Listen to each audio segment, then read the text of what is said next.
लेकिन आज की रात सुमन की चीखों को सुनने वाला वहां पर कोई भी नहीं था।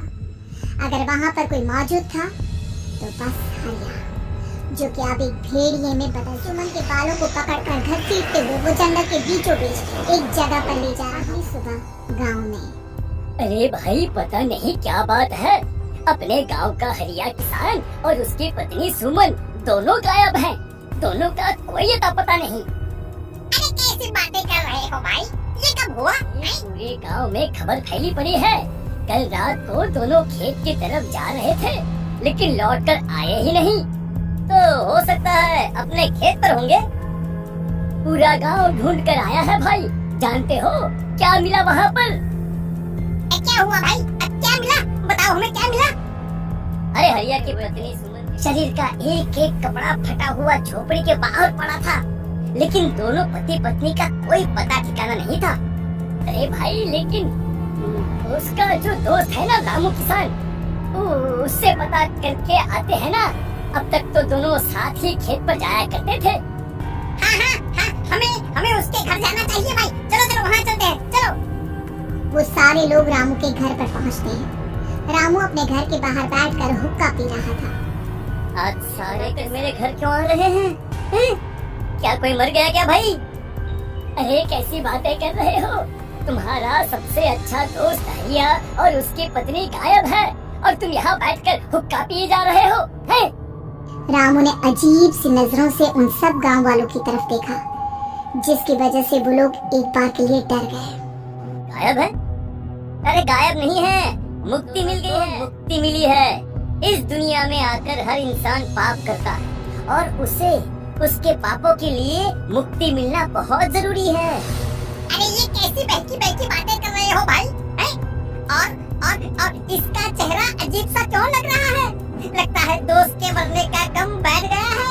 पागल हो गया है शायद ये पागल। ये बात सुनते ही रामू चीख कर जोर से चिल्लाते हुए कहता है, पागल मैं नहीं हूँ और ये शैतानी जंगल अब तुम में से किसी को नहीं छोड़ने वाला, सबको खा जाएगा। याद रखना मेरी बात। शैतानी जंगल?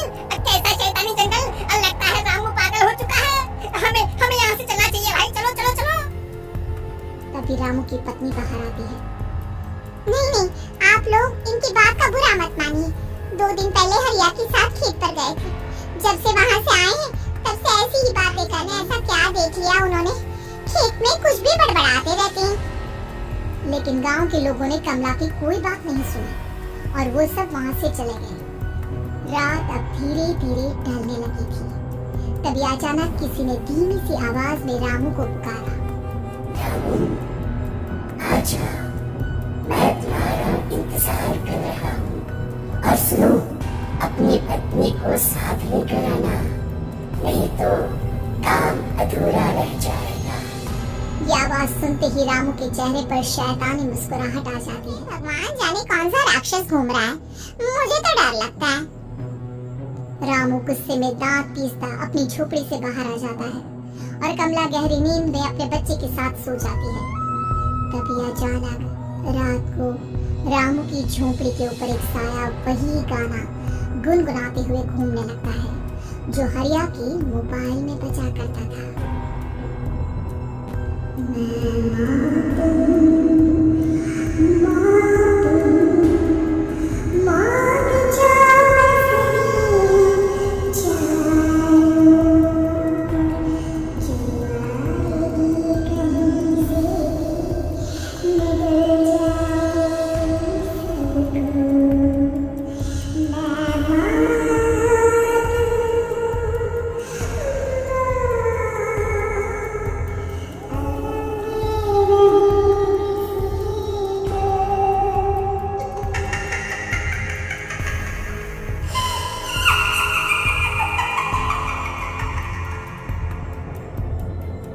ये आवाज सुनकर रामू की पत्नी कमला की आंख खुलती है और वो देखती है कि उसका मुन्ना अपनी जगह से गायब था। कमला चीखते हुए बाहर दौड़ कर आती है। वहाँ पर उसने देखा कि रामू ने अपने बच्चे को झोपड़ी के बाहर एक पेड़ से उल्टा लटकाया हुआ था और उसका बच्चा चीख कर रो रहा था। वहीं दूसरी तरफ एक साया बच्चे के ठीक नीचे आग जलाकर उसके चारों तरफ हैवानों की तरफ नाच रहा था।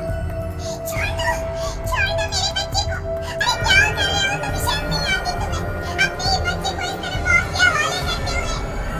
बच्चा? किसने कहा ये मेरा बच्चा है? अरे ये तो उस रामू की औलाद है, इस गांव के किसान रामू की। और मेरी दुश्मनी इस गांव के हर इंसान के साथ है। क्या?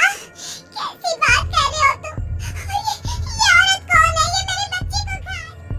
तभी अचानक से उस साया ने बेहद खतरनाक दिखने वाली औरत का रूप ले लिया और उसकी आंखों से आग निकल रही थी। सही पहचाना तूने। मैं तेरे बच्चे को खा जाऊंगी। अगर तू अपनी जुबान को गिरावों के साथ जंगल नहीं आई, मैं तेरे बच्चे को खा जाऊंगी। लेकिन क्यों? आखिर क्या चाहते हो तुम मुझसे? मुझे जंगल क्यों ले जाना चाहती हो? औरत बुरी तरह से ठहाके मार मार कर जोर जोर से हंसने लगी और साथ में ये तो तुझे वहाँ चलने के बाद ही पता चलेगा ना। अगर तू नहीं आई तो थोड़ी देर में तेरा ये बच्चा आग में जलकर मर जाएगा। चल जल्दी। नहीं, नहीं मेरे बच्चे को छोड़ दो। तुम जहाँ कहोगे मैं तुम्हारे साथ चलने के लिए तैयार हूँ। और उसके बाद उस बच्चे को झोपड़ी में लिटाकर आगे आगे पीछे पीछे रामू अपनी पत्नी के बाल पकड़कर उसे घसीटते हुए जंगल की तरफ ले गया। जंगल में जाने के बाद इतनी खूबसूरत हो, आज की रात बस तुम और मैं एक दूसरे के साथ रहेंगे। मुझे तुमसे बहुत डर लग रहा है। तुम्हें क्या हो गया है? तुम तो बिल्कुल ठीक थे। वो होगा जो हमारे बीच होना चाहिए। तो आओ आओ अपने आप को मेरे हवाले कर दो। कमला ने डर की वजह से अपनी दोनों आंखें कसकर बंद कर ली थी। रामू ने बुरी तरह से चीख कर कमला से कहा, आंखें खोलो अपनी और मेरी तरफ देखो। कमला ने जैसे ही अपनी आंखें खोली उसने देखा कि रामू एक खतरनाक खूनी हैवान में बदल चुका था।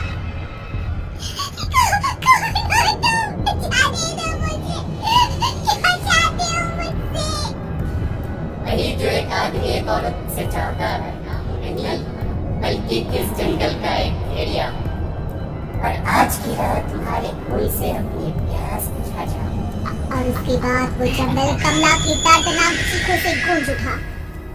अगली सुबह कमला के कपड़े भी जंगल में उसी तरह पाए गए जैसे कि सुमन के पाए गए थे। इस घटना के बाद पूरे गांव में दहशत का माहौल था।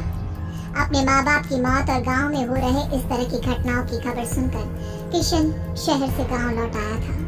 अपने माँ बाप की बेदर्द मौत की वजह से वो बहुत परेशान था। तभी अचानक उसे अपने घर में खाट के नीचे पड़ा हुआ वो मोबाइल फोन मिला जो उसने अपने पापा हरिया को गिफ्ट किया था। अरे कितने प्यार से पापा के लिए मोबाइल फोन लेकर आया था। इसे एक दिन भी काम में नहीं ले पाए।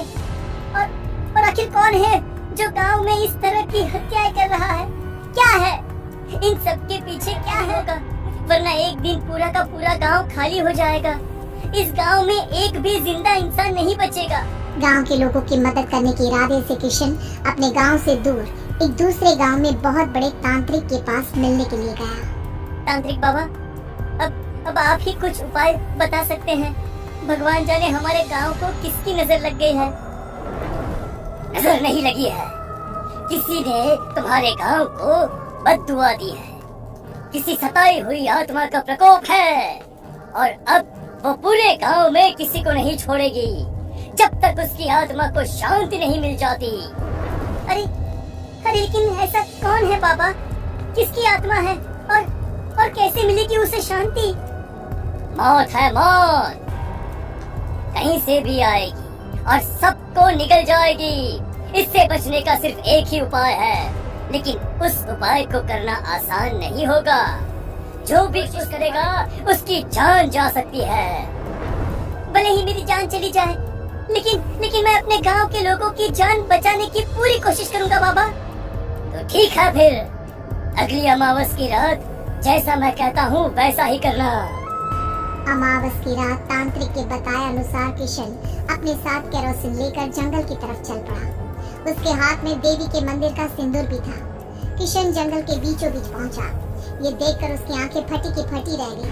वहाँ एक उबलते पानी का तालाब था और कई लोगों की लाश लटक रही थी। किशन के माँ बाप की लाश भी वहीं थी।